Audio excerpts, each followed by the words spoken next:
Friend, मैं आपका दोस्त आपका राग सर्वेश अपनी यूट्यूब चैनल राग सर्वेश स्टडी 24 में आपका हार्दिक स्वागत करता हूं। जैसे दोस्तों हम लोग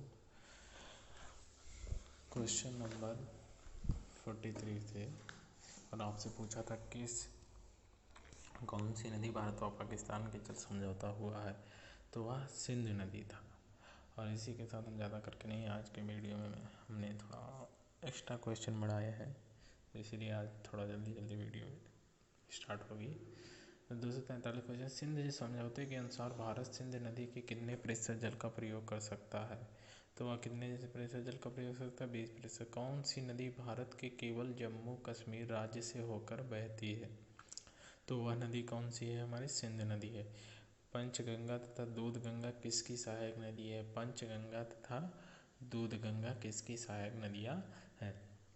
तो पंचगंगा और दूधगंगा कृष्णा नदी की सहायक नदियां हैं। दामोदर नदी कहाँ से निकलती है? तो दामोदर नदी हमारी छोटा नागपुर के पठार से निकलती है। किस प्रकार की मिट्टी के लिए न्यूनतम उर्वरक की आवश्यकता होती है, तो वह कौन सी मिट्टी है? तो जलोढ़ मिट्टी है। जलोढ़ मिट्टी में न्यूनतम उर्वरक की आवश्यकता होती है। भारत के समस्त स्थल भाग का कितना प्रतिशत जलोढ़ मिट्टी से आच्छादित है, तो वह कितना है? 24%। जलोढ़ मिट्टी में जब बालू के कणों और चीका की मात्रा लगभग बराबर होती है तो उसमें क्या नाम दिया जाता है? तो उसे दोमट नाम दिया जाता है। कौन सी मिट्टी के? दोमट मिट्टी का नाम दिया जाता है। कौन सी मिट्टी प्रायद्वीप भारत में अधिकतर क्षेत्र पर विस्तृत है, तो वह काली मिट्टी है जो प्रायद्वीप भारत में अधिकतर क्षेत्र पर विस्तृत है। 51 क्वेश्चन, कपास की खेती के लिए सर्वोत्तम मिट्टी कौन होती है? तो कपास की खेती के लिए जैसे आप सभी को पता है तो काली मिट्टी सर्वोत्तम होती है। लावा के प्रभाव से किस मिट्टी का निर्माण होता है? तो लावा के प्रभाव से हमारी काली मिट्टी का निर्माण होता है। भारत किस गोलार्ध में स्थित है? तो भारत, जैसा कि दोस्तों आप सभी जानते हैं, भारत उत्तरी और पूर्वी गोलार्ध में स्थित है। सर्वप्रथम इंडिया शब्द का प्रयोग भारत के लिए किस भाषा में किया गया? तो यह ग्रीक भाषा में सर्वप्रथम भारत के लिए इंडिया शब्द का प्रयोग किया गया। भारत में समुद्री तट वाले राज्यों की संख्या कितनी है? तो भारत में समुद्री तट वालों की संख्या 9 राज्य है। किस भारतीय राज्य की सीमा सर्वाधिक राज्यों को सीमा स्पर्श करती है? तो वो कौन सा राज्य है? उत्तर प्रदेश राज्य। सबसे लंबी तटीय रेखा वाला राज्य, तो सबसे लंबी तटीय रेखा वाला राज्य गुजरात है।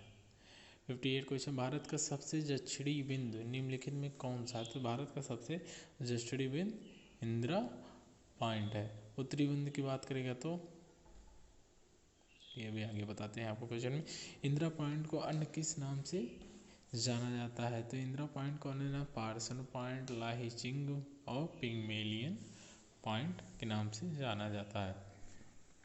भारत और श्रीलंका को पृथक करने वाला जलमंडल मध्य क्या है? पाक जल संधि। बहुत लोग कन्फ्यूजन में इसे भारत और पाकिस्तान की जल संधि का नाम दे देते हैं, को मान लेते हैं। 61वां क्वेश्चन, भारत की सबसे लंबी स्थलीय सीमा किस देश के साथ लगती है?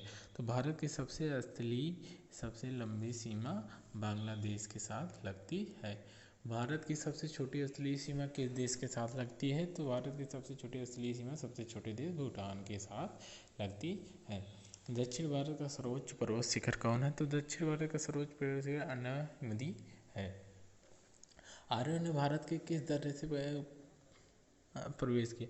तो आर्यों ने खैबर दर्रे से भारत में प्रवेश किया। भारत की कौन सी पर्वत श्रेणी नवीनतम है? तो हिमालय की पर्वत श्रेणी भारत की नवीनतम श्रेणी है। प्रायद्वीप भारत की सबसे बड़ी नदी कौन सी है? तो प्रायद्वीप भारत की सबसे बड़ी नदी गोदावरी नदी है। भारत और पाकिस्तान के बीच रेड क्लिफ रेखा कब निर्धारित की गई? तो यह भारत और पाकिस्तान के बीच रेड क्लिफ 15 अगस्त 1947 को सर रेड क्लिफ द्वारा निर्धारित की गई। महेंद्रगिरी की पहाड़ियाँ किन दो राज्यों में है? तो महेंद्रगिरी की पहाड़ियाँ उड़ीसा एवं आंध्र प्रदेश के तट पर हैं। केंद्र शासित प्रदेशों में सबसे बड़ा पत्तन कौन सा है? तो केंद्र शासित प्रदेशों में सबसे बड़ा पत्तन पोर्ट ब्लेयर है। क्लोबा पॉइंट कहाँ है? तो क्लोबा पॉइंट हमारे मुंबई में है। डूरन रेखा जो भारत और अफगानिस्तान के बीच कब निर्धारित की गई? डूरन रेखा 1896 में जो भारत और अफगानिस्तान के बीच निर्धारित की गई, पर अब यह रेखा पाकिस्तान और अफगानिस्तान के बीच है। भारत की सबसे बड़ी तटीय झील कौन सी है? तो भारत की सबसे बड़ी तटीय झील कौन सी है? चिल्का झील है। मीठे पानी की सबसे बड़ी झील, तो वो वुलर झील है। वुलर झील भारत के राज्य में, तो वुलर झील हमारा जम्मू कश्मीर राज्य में है। दोस्तों, इसी के साथ वीडियो का हम अंत करते हैं और हमारा आखिरी क्वेश्चन जो कि है 75, जो आपको बताना है खारे पानी की सबसे बड़ी झील कौन सी है। दोस्तों, या इसका आंसर आप कमेंट कर सकते हैं। Thanks for watching my videos.